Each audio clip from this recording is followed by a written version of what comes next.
Let's jump right into this explainer.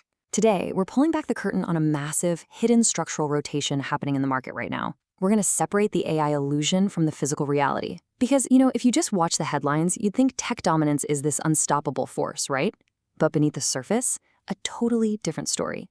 Capital is quietly packing up, leaving speculative software, and moving into something way more tangible. See, on the surface, the market looks absolutely fine. You've got the Dow surging over 800 points, the S&P 500 sitting pretty in the green. But if we actually look closer, internally, information technology is quietly declining, down 1.4%, while sectors like healthcare and financials are having a field day, rising significantly. We literally have 362 risers masking the heavy weight of 140 decliners. It's the top-heavy paradox in action. So, to make sense of all this, here's our roadmap. We'll cover the AI reality check, those flashing institutional warning lights, the impending mega IPO distortion, the S&P 500 blockade, and we'll wrap up with the grid alpha. Okay, part 1, the AI reality check, fundamentals versus valuations. Let's talk about the illusion of current AI valuations, because honestly, having solid fundamentals, that's just not enough to survive the market's brutal expectations right now. Just look at how a massive earnings beat for tech darlings like Broadcom and Ciena still leads to a totally devastating stock drop. Broadcom posted a staggering 84% Q2 sales growth, hitting $28.3 billion. And what happened? They tumbled 12.6%, wiping out nearly $300 billion in market value in a flash. Ciena? They soundly beat Wall Street targets and still shed 13.7% in a single session. Why? Because they're trapped by impossible expectations, priced for absolute perfection. In this AI frenzy, merely maintaining your forecast instead of drastically raising them, well, it gets brutally punished. And this hype is fundamentally fragile, mostly because it relies on what we call the CAPEX recycling loop. Follow the money here for a second. Hyperscalers, think Microsoft, Google, Amazon, make direct investments into AI startups. Then those startups turn right around and use those exact same funds to buy compute power back from the hyperscalers. The hyperscalers then get to book those purchases as additional cloud revenue. Crazy, right? In fact, these startups account for 50% of the hyperscalers' combined order backlog. It's basically a giant internal echo chamber of capital. As market analyst Perkins warns, this circular recycling means the entire AI industry is incredibly vulnerable to any slowdown in capital expenditure. The spectacular revenue surges we're seeing, they aren't primarily coming from everyday consumers or enterprise users actually adopting new AI tools. Nope. They are largely just the result of this internal financial loop. Moving to part 2, institutional warning lights, flashing caution. It's precisely this artificial loop that's starting to trigger major institutional alarms across the financial sector. Citigroup's 18-factor bear market checklist, which tracks everything from equity valuations to credit spreads and fund flows, is currently flashing caution at its highest level since the global financial crisis. That's huge. And this building exuberance? It's perfectly accompanied by what Perkins calls a dot-com echo. We're talking about a looming wave of mega IPOs from companies like SpaceX and OpenAI, massive insider selling where VCs use these IPOs to exit, and global monetary tightening. Meanwhile, the delicate balance of broader market stability relies almost entirely on a resilient labor market. We're literally walking a tightrope between inflation fears and labor market stability. The market desperately needs a specific Goldilocks scenario, like consistently adding around 88,000 jobs with steady unemployment, just to take the pressure off the Federal Reserve and prevent forced interest rate hikes from absolutely crushing the broader economy. Section 3, the mega IPO distortion, the exuberance test. This brings us to a major tipping point. The ultimate test of this market exuberance is going to be the looming SpaceX IPO. -$5 billion. That staggering number is SpaceX's expected profitability loss for 2025. And yet somehow this asset comes attached to an implied valuation of $1.75 trillion. That is a ludicrous 92 times price-to-sales multiple. Just to put that into perspective, during the absolute peak of the dot-com bubble, the average multiple was just 7 times revenue. 92 is off the charts.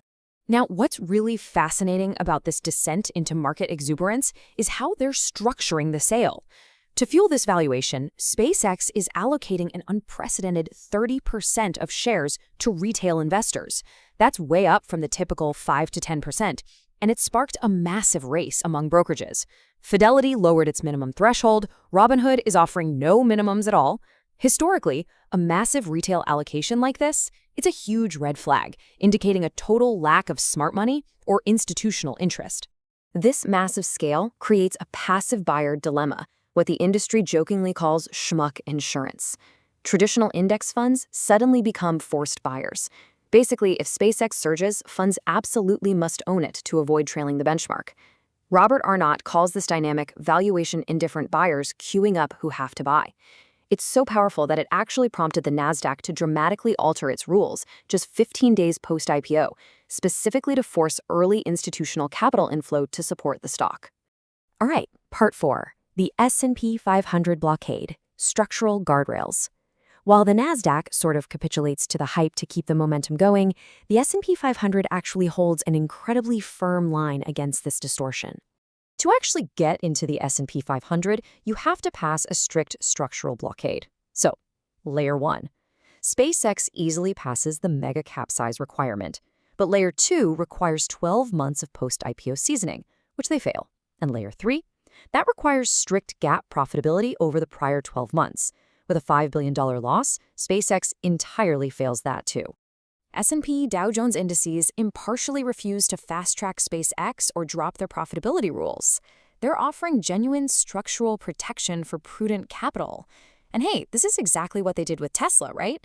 Making them wait a full 10 years to meet index rules before inclusion. It's a really vital defense mechanism against the hype cycle. Finally, Section 5, the grid alpha, the reality of AI. So if hyperscaler software and mega IPOs are basically an illusion of safety, heavily dependent on internal recycling and hype, where is the reality of the AI revolution? Where is the actual growth happening right now? We really have to ask ourselves, if the smart money is rotating out of the software trap because it's just too expensive and the expectations are way too high, what exactly are they buying instead?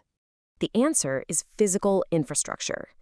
The physical demands of next-gen AI data centers are just massive, and our standard centuries-old electrical equipment, it just can't handle it.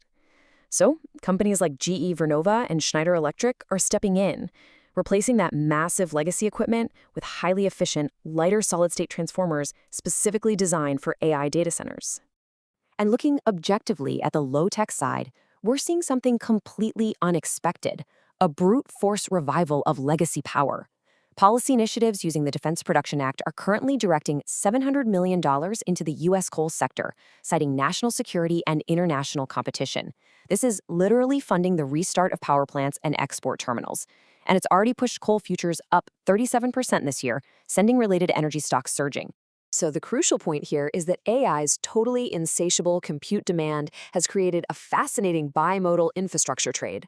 On one end, it's heavily rewarding the high-tech precision of solid-state digitization, and on the exact opposite end, it's rewarding the low-tech brute force of legacy coal-based load power. It literally takes both extremes to physically power the AI revolution. The biggest takeaway from this explainer is that to find real value right now, you absolutely must look past the software hype and the hyperscalers. The true bottleneck, and therefore the true investment opportunity, lies in the physical limits of our power grid. That is where the immediate structural alpha is hiding in plain sight. Which leaves us with one final vital thought to chew on.